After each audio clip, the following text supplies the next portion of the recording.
Welcome to the Calm Analytics channel. I'm Boris Tizenhausen. June 19th, here are the main news stories at this moment. Moscow is under attack again. The combined attack on Moscow continues. Drones have already broken through into the Moscow region and are now approaching Moscow itself from different directions. Russian public channels are reporting that several hundred drones are flying toward Moscow and the region. At the Moscow oil refinery, evacuation has begun. Muscovites, don't let us down this time either. Yesterday you filmed some great content. Today, get your cameras ready, we'll be waiting. This is definitely not mediocre. This is how Russians imagined the war in the 5th year of the full-scale invasion. Drones are over the Moscow region again. Putin, how's it going? You haven't even commented on the first attack yet, and now there's already a second one. I wonder, will they once again not turn on the alarm for Muscovites this time? There will be an interesting point about the alarm and that siren a bit later. It turns out the local authorities have come up with a reason why they don't turn on the air raid siren for Muscovites. So get used to it, Moscow, war has come home. By the way, Putin could just sign a decree banning drones over Moscow. After all, according to some Russians, he's all-powerful. Putin is silent. Instead, they sent out that mustachioed floozy Peskov. So, Peskov's comment on why Putin has been silent all this time. Do you know what he said? And do you know what? You should look for more footage from Ukrainian cities. Our armed forces are delivering impressive strikes. Basically, look over there, says Peskov. Don't look at the sky over Moscow or over the Russian Federation at all. In other words, he advised Russians not to get distracted, watch more TV, especially Solovyov. And he also said that the situation at the front is catastrophic for Ukraine. Apparently that's why Putin is staying silent. Wait, hold on a second. Putin isn't silent. Look, he's already made a statement. Some especially chubby-cheeked version of Putin, looking just like a hamster, gave a very important comment. Take a look. Признательны за решение лаосской стороны передать в дар России двух животных, двух слонов. Мне руководитель Татарстана говорил об этом. И уверен, вы можете не сомневаться, они будут в самых лучших условиях содержаться. He's just mocking the Russians. I mean, there's an oil refinery burning over there. In Kapotnya, there are drones, missiles flying around, and he's talking about 2 elephants from Laos. Is he going to give Medvedev rides on them, or what? Basically, Putin and Medvedev's cuckoo ensemble went on an international tour and never came back. And apparently they're not coming back. Since yesterday, a lot of great new videos have appeared of that very attack on the Moscow oil refineries. Some of them are simply masterpieces. I've found a few videos you might not have seen, but believe me, they're worth watching. By the way, these videos explain a lot. So, the first video shows apparently Russians trying to shoot down our drone with the manpads, but they miss, and the missile flies off in an unknown direction. Take a look.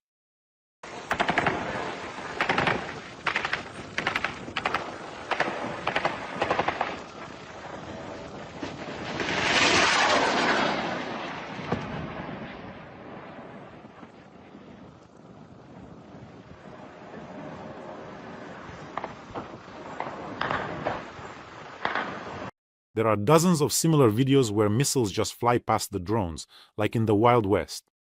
Russian soldiers are firing these manpads in all directions wherever they can. So where do these missiles end up flying off to?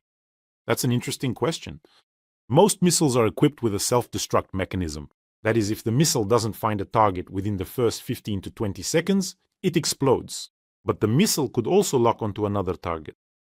And due to such chaotic use of man-portable air defense systems by the Russians, there have been some bizarre incidents. Yesterday? Let's first take a look at how yesterday they were firing manpads right over the roofs of Russian cars. And they were saying, go ahead, drive through, or don't drive through, and then firing right at them. Take a look.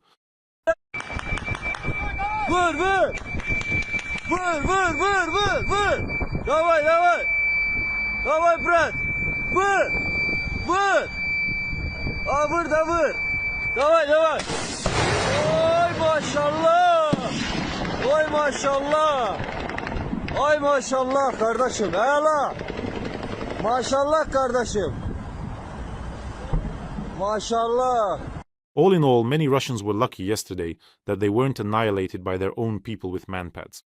And now, here's an epic video. I think you saw plenty of versions yesterday. Videos of the roof flying off the tank after being hit by a Russian missile. But there's a truly unique video from another angle, which, judging by the voices off screen, was filmed by some Chinese comrades. Let's watch it. How the Russian missile, the manpads just slammed right into the tank.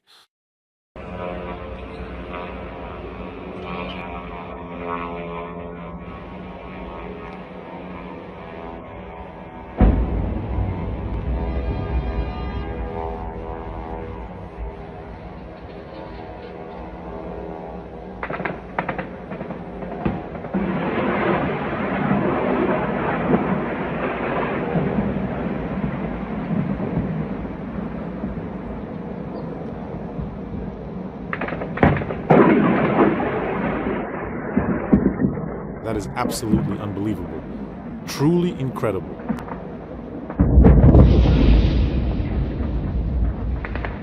Basically, with air defense like this, you don't even need enemies. In other words, whatever the Ukrainian drones don't finish off, the Russians will shoot at with their own manpads. And that's just wonderful. By the way, Putin likes to say that the best air defense is in the Russian Federation. In cases like this, we're even ready to agree with him. By the way, friends, don't forget to subscribe to this channel. It's important for the channel's growth. You can do it right now. We are fighting against Putin's propaganda. Let's do it together. So make sure to subscribe. And of course, let me remind you that as soon as you subscribe to this channel, your hair instantly becomes soft and silky. So subscribe. And also, yesterday, not a single word was said on the main Russian channels about the largest attack in history on the Russian Federation and on Moscow. Not a word. Here are the programs. Vremya, Channel Russia 1, NTV in their evening wrap-up broadcasts. Not a word. Well, at least the Muscovites gave us plenty of content. Meanwhile, Putin was having fun in Kazan, getting some elephants or something like that.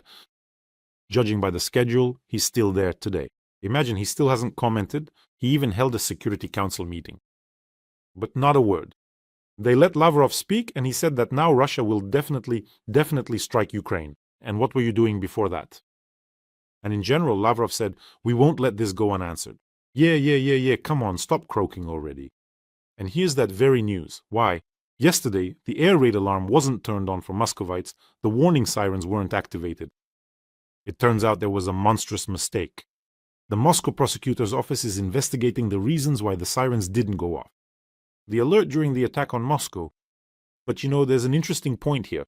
This isn't the first time the system has failed. They still can't find the reason. So let's help them find the reason. Maybe it's simply that no one wants the wail of the air raid siren to sober up Muscovites, or maybe residents of other cities in the Russian Federation, because then they might want to go to shelters which don't exist. There will also be a separate news story about the shelters.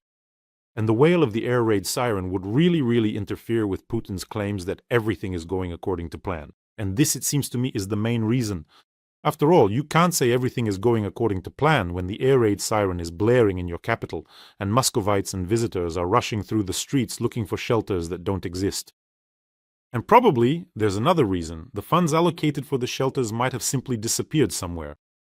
The authorities of Kotelniki, a town near Moscow, have refused to disclose the addresses of shelters until mobilization or martial law is declared. Wow, let's put that in plain language. Peasants, what shelters? Just keep smiling and voting for Putin and simply don't look up. Just don't look up. Against this backdrop, by the way, even Muscovites have started to suspect that the money allocated for shelters was stolen. But that's nothing. That's nothing. The main thing is to make sure those non-traditional values from Europe don't seep in. And the best comment, it went viral. I don't know if you've read it or not. Let me quote it in full from a woman in Moscow. There's a smell of burning in the air, black smoke in the sky, and in my head. Questions keep spinning in my head. Why these drone attacks? Who did this oil refinery, which supplies Muscovites with gasoline, ever bother? I don't have any answers. But all of this looks like an attempt to drag Moscow into the war between Ukraine and Russia.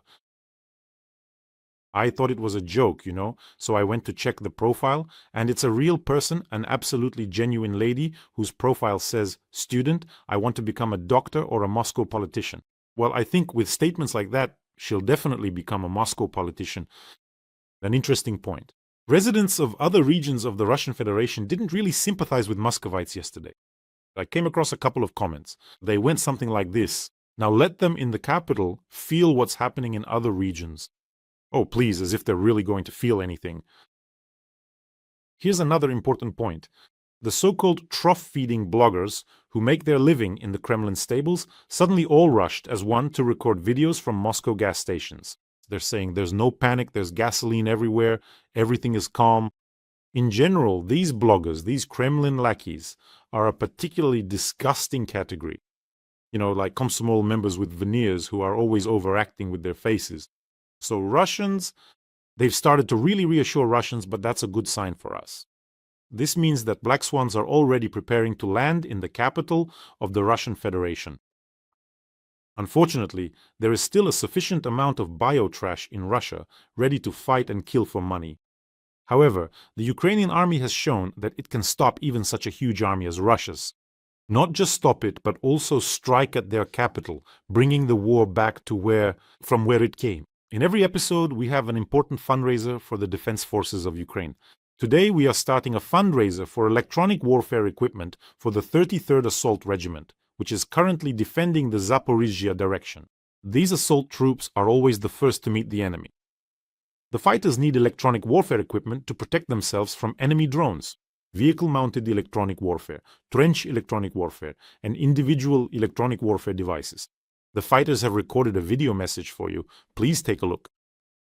Ми бійці 33-го окремого штурмового полку, що воює зараз на Запорізькому напрямку. Сьогодні на фронті технології змінюються дуже швидко. Противник активно використовує FPV та розвідувальні дрони, НРК. Тому нам постійно доводиться адаптуватися та посилювати захист. Одним з найефективніших рішень є засоби радіоелектронної боротьби, які дозволяють подавляти сигнали керування дронами та захищати бійців та техніку. Звертаємося по допомогу до спільноти Бориса Тизенгаузена. Штурмовикам потрібні окопний реп, автомобільний реп та індивідуальний реп для захисту бійців та техніки. Кожен такий засіб – це шанс зберегти життя воїнів та техніку. Дякуємо всім і кожному. Слава Україні! Героям слава! Let's help our assault troops. The link to the fundraiser is in the description of this video. There are mono, private, and PayPal options for those who want to help from abroad. Your donation directly saves the lives of our defenders for the 33rd Assault Regiment on the Zaporizhzhia front. And thank you so much for helping Ukraine and our defenders, from me and from the hundreds of warriors you have already helped. Against the backdrop of successful strikes on Moscow and earlier on St. Petersburg, Russian propagandists have completely lost it. Here, apparently, the last bit of sanity has left Simonyan and Solovyov. At the same time, and that's it, it's over. Simonyan, live on a federal TV channel, declared that Putin's level of mercy is comparable to that of Jesus Christ. This is not a joke. Listen, I get it. For Russian propagandists, kissing the Botoxed backside for money, they're used to it, even making out with it for big money.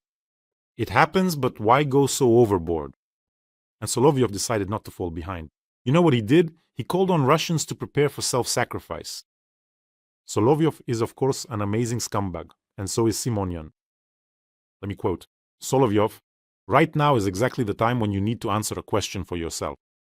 Can we do it again? If yes, then we must. We need to understand many things, and prepare for the fact that it will be hard, and prepare for self-sacrifice, and to seek support in your soul and in your family's history. What other options do we have? What other options do we have? Solovyov asks. Really, what options are there? Is ending the war not an option? So Solovyov is offering Russians only one path, to go and die for Putin's absolutely vague goals.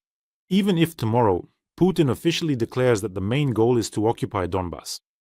Explain this to me.